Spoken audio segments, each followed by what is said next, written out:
News इन mirror में आप सभी का स्वागत है। दर्शकों, अगर हम बात करें फैमिली की, और फैमिली की बात एक रहती है, उसमें एक रहता है कि उनके बच्चे जो हैं कामयाब हों, आगे आने वाले दिनों में जो है नाम रोशन करें, घर का नाम रोशन करें, अपने देश का नाम रोशन करें।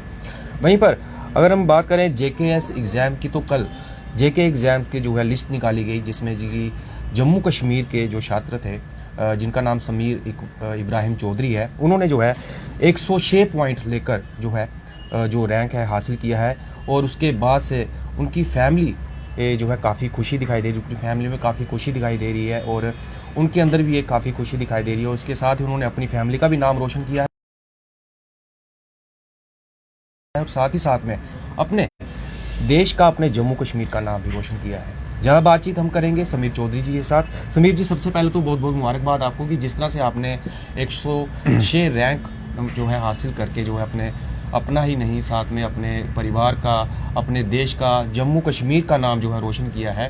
तो उसको देखते हुए सबसे पहले हमारी तरफ से और हमारे चैनल की तरफ से आपको बहुत बहुत सारी मुबारकबाद। Thank you so much sir, thank you so much. किस तरह का क्वालिफाई किया आपने, किस तरह की मेहनत रही, दिन रात आपके द्वारा जहाँ मेहनत की गई, कितनी मेहनत की गई, आप क्या क्या कहना चाहेंगे?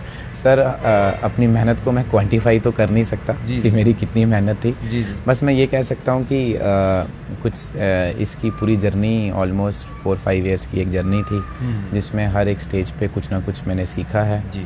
प्रीलिम्स रहता है, इस बेसिकली आपको सिविल सर्विसेज के एग्ज़ाम में 3 स्टेजेस रहती हैं, प्रीलिम्स, मेंस एंड इंटरव्यू। तो हर एक स्टेज पे आप कुछ ना कुछ सीखते हैं। हर स्टेज पे आपको कभी फेलियर्स मिलते हैं, कभी आपको प्रीलिम्स में फेलियर मिल जाता है, कभी आपको मेंस में फेलियर मिलता है। जी जी। तो इन पर्टिकुलर इन सब स्टेजेस में जो फिल्ट्रेशन है, तो मैं इनफैक्ट ये सबको बताना चाहता हूँ, जो भी कोई जो नया बच्चा इस सर्विसेज की तरफ अपना तवज्जो दे रहा है कि हमने ये एग्ज़ाम अचीव करना है, उनको ये कहूँगा कि आपको प्रीलिम्स, मेंस और इंटरव्यू हर स्टेज पे फेलियर्स मिलने के बहुत ज़्यादा चांसेस रहते हैं। There are very lucky people जो फर्स्ट अटैम्प्ट में क्लियर कर लेते हैं। जैसे अब मैंने अपनी फर्स्ट अटैम्प्ट दी थी, तो मैंने प्रीलिम्स क्लियर किया, मेंस क्लियर किया, और उसके बाद I went to interview, but due to certain marks, थोड़े मार्क्स कम रहे, तो हमारी जो फाइनल सिलेक्शन थी उसमें कहीं ना कहीं मैं रह गया। तो ये मेरी सेकंड अटैम्प्ट रही। सेकंड अटैम्प्ट में मैंने अपनी अपनी जो थोड़ी सी जो मेरा फोकस था, जो मेरी चीज़ों की प्रिपरेशन थी, उसको और वे में चेंज किया, और किसी तरीके से मैंने इस चीज़ को अटेन किया। जी सर, जिस वक्त लिस्ट निकाली गई, कल लिस्ट निकाली गई, जैसे ही आपको पता चला कि मेरा 106 पॉइंट जो है वो आए हैं, उस वक्त की क्या आपके अंदर खुशी थी, आपके परिवार में कितनी खुशी थी, वो बयां कीजिए। सर सबसे पहली बात तो ये कि जब जिस मेरे फ्रेंड ने जिसे बताया मुझे, तो मैंने बिलीव नहीं किया, क्योंकि मुझे लगा कि यार जब तक मैं अपनी आंखों से नहीं देखूंगा तब तक नहीं। तो उन्होंने कोई 1 मिनट का लैग लगाया होगा फ़ोन पे बात करते करते, तो मैंने कहा मुझे PDF सेंड कर दो रिज़ल्ट। तो जब उन्होंने PDF सेंड की, तो उस PDF को जब मैंने पढ़ा, तो फिर फील हुआ कि yes I have attend that thing. तो बड़ी खुशी थी। मैं अपने ब्रदर से मिला हूँ, उसके बाद अपनी फैमिली मेम्बर से, पापा से, मामा से, तो बहुत अच्छा रहा। रात का टाइम था, 12:30 बजे का टाइम था, 12:30। सारे जागे हुए थे, क्योंकि एक मार्केट में एक आ चुकी थी बात की रिज़ल्ट आने वाला है। तो दैट्स ऑल। समीर जी, जानना चाहेंगे कहाँ से आपने कोचिंग की? फर्स्ट अटैम्प्ट तो किया, लेकिन वो आपसे नहीं हो पाया कुछ कारणों की वजह से। जी। उसके बाद किस तरह से कोचिंग की, किस तरह से आपने मेहनत की, किस तरह से आपने ये क्वालिफाई किया? सर सबसे पहले जब मेरी 2016 में मैं पास आउट हुआ NIT श्रीनगर से, तो मैंने जो स्टार्टिंग की प्रिपरेशन थी वो मैंने सिर्फ under the guidance of my brother की थी। उन्होंने मुझे बताया था कि भाई you have very less time, क्योंकि एग्ज़ाम्स सर के ऊपर हैं, तो आप अपनी प्रिपरेशन, अब मैं बोलूँ कि आप तैयारी करोगे, किसी इंस्टीट्यूट को ज्वाइन करोगे, फिर वहाँ क्लासेस लगाओगे, तब तक बहुत टाइम लग जाएगा। इसलिए मैं सीधा आपको कट शॉर्ट चीज़ें बताऊँगा, उन चीज़ों को फॉलो करो। तो किसी तरीके से मैंने उनकी जो बेसिक SOPs थे वो फॉलो किए, और मैंने वो स्टार्ट कर दिया पढ़ना। तो उन्होंने मेरी उसमें बड़ी हेल्प की, तो वो चीज़ कहीं ना कहीं काम हुई। तो मैंने प्रीलिम्स क्लियर किया, मेंस किया और इंटरव्यू। बट जब फाइनली आपको पता है कि इंटरव्यू से जब फाइनल सिलेक्शन लिस्ट में नहीं नाम आया, तब मैंने इंस्टीट्यूट्स को इस तरफ तवज्जो दिया, कि मुझे लगा कि शायद मेरी कहीं ना कहीं कुछ कंसेप्चुअल क्लैरिटीज़ में रही। तो मैं ये बोलूँगा कि मैंने इंटरव्यू क्लासेस में जो था, मतलब मैं ये बोलूँगा कि जो मेरे मॉक इंटरव्यूज़ थे, मॉक टेस्ट थे, मेंस टेस्ट सीरीज़, ये मैंने SR कॉलेज में दी हैं स्पेसिफिकली।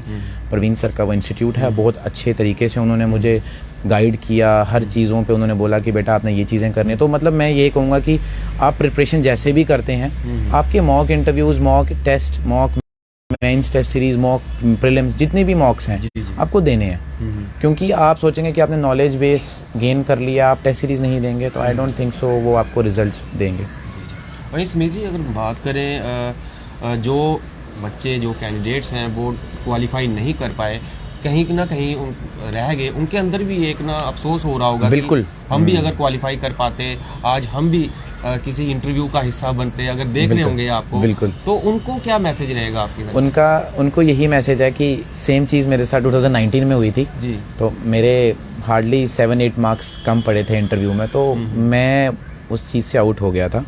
तो उस टाइम भी मैं यही नोटिस कर रहा था कि यार शायद तो 1-2 दिन या 3-4 दिन आपको लग सकते हैं कि आपको लगेगा, but I would say that मेरी आप एग्जांपल लीजिए, कहीं ना कहीं आपने आपको वापस रीगेयर अप करना है, गेयर अप करना है। आपको अपनी थोड़ी सी अप्रोच चेंज करनी है, अपने राइटिंग स्किल्स इंप्रूव करने हैं। जहाँ पे अगर आप एक डेडिकेटेड कैंडिडेट हैं तो आपको डेफिनेटली पता चल जाता है कि मेरा कौन सा पेपर अच्छा हुआ था, कौन सा थोड़ा सा कम हुआ था।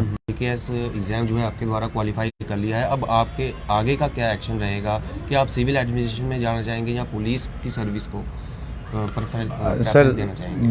मेरे मतलब जो मेरा मार्क्स अटेन मेरे को हुए हैं उसके हिसाब से I can go for administrative services also and I can go for police services also, but I think मैंने अपनी जो फर्स्ट प्रेफरेंस है वो मैंने पुलिस की तरफ लिखी है। जी।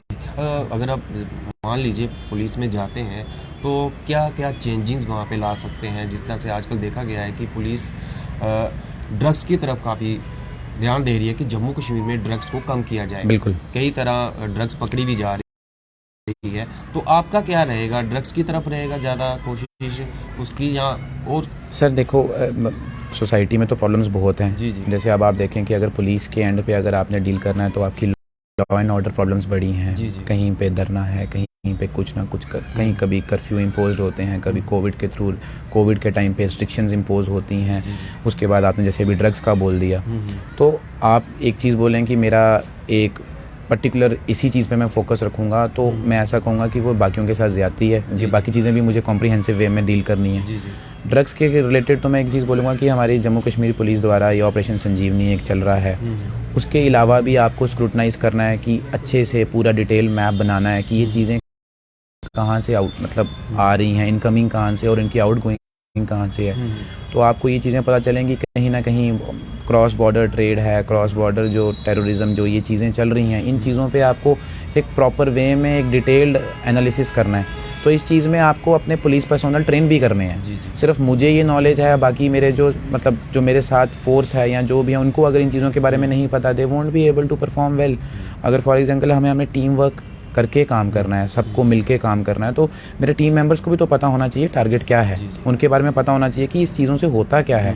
तो मेरा मेन यही रहेगा कि जो एक पुलिस की रिलेटेड एक इमेज जो सेट है इन पब्लिक, किसी के साथ अच्छी इमेज है, किसी के लिए बैड इमेज है, तो इस इमेज की और एक अच्छा एक सेटअप करना है ताकि ये कल को इमेज अच्छी बने। कोई एक नॉर्मल सिटीज़न है, अगर वो किसी पुलिस स्टेशन में सर्विसेज लेने जा रहा है तो उसको एक अच्छे में सर्विसेज मिलें। सुमीर जी, हर देखा जाता है कि हर एक शिष्य का जो है वो गुरु रहता है, गॉड फादर जिसे कहा जाता है। तो आपके भी तो कोई गॉड फादर जो है, गुरु होंगे जिनसे आपने प्रेरणा ली?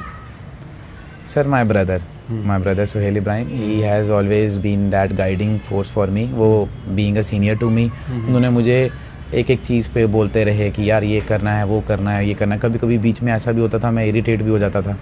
तो लेकिन ये है कि कहीं ना कहीं जो चीज़ें आपको इरिटेट करती हैं वक्ती तौर पे वो एक अच्छा रिजल्ट देती हैं। मान लीजिए कि फैमिली की तरफ से आपको फुल सपोर्ट रहा, कहीं भी कोई भी अगर कठिनाई आई तो उन्होंने पूरा साथ दिया। Definitely sir, definitely. तो समीर जी, आखिर में जनता को क्या मैसेज रहेगा, उन स्टूडेंट्स को क्या मैसेज रहेगा जो कि JKS एग्ज़ाम्स जो है वो क्वालिफाई करना चाहेंगे आने वाले दिनों में, और JKS में ही अपनी जो है आने वाले दिनों में लाइफ बनाना चाहेंगे?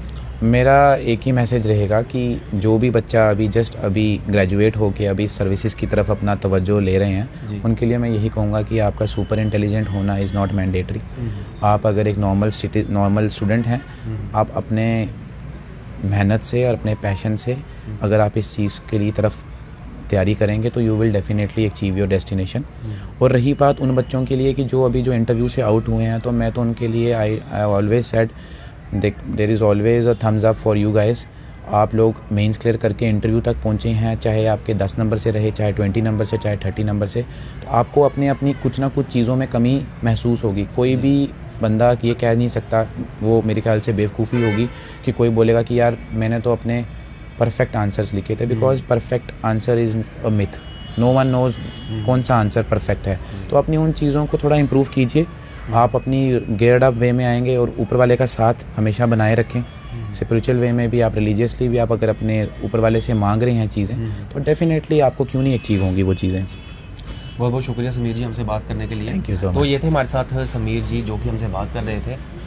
काफ़ी अच्छा मैसेज रहा उन स्टूडेंट्स के लिए जो कि क्वालिफाई नहीं कर पाएंगे, कर पाए, और आने वाले दिनों में इनका ये कहना था कि वो ठीक ठाक से मेहनत कीजिए, आप ज़रूर क्वालिफाई होंगे, अपने नाम, जो अपने देश का नाम रोशन करेंगे, अपनी फैमिली का नाम भी रोशन करेंगे। और जिस तरह से इन्होंने कहा कि मुकाम हासिल करने के लिए कड़ी मेहनत इनके द्वारा की गई, फैमिली की सपोर्ट वो है काफ़ी रही। मैं भी यही जनता, जो स्टूडेंट्स हैं, जो उनको यही कहना चाहता हूँ, जो फैमिली मेम्बर्स हैं, कि आप अपने स्टूडेंट्स का फुल सपोर्ट करिए ताकि वो अपना भविष्य जो है आने वाले दिनों में संवार सके। तो इस तरह बने रहे मेरे साथ और देखते रहें न्यूज़ इन मिरर।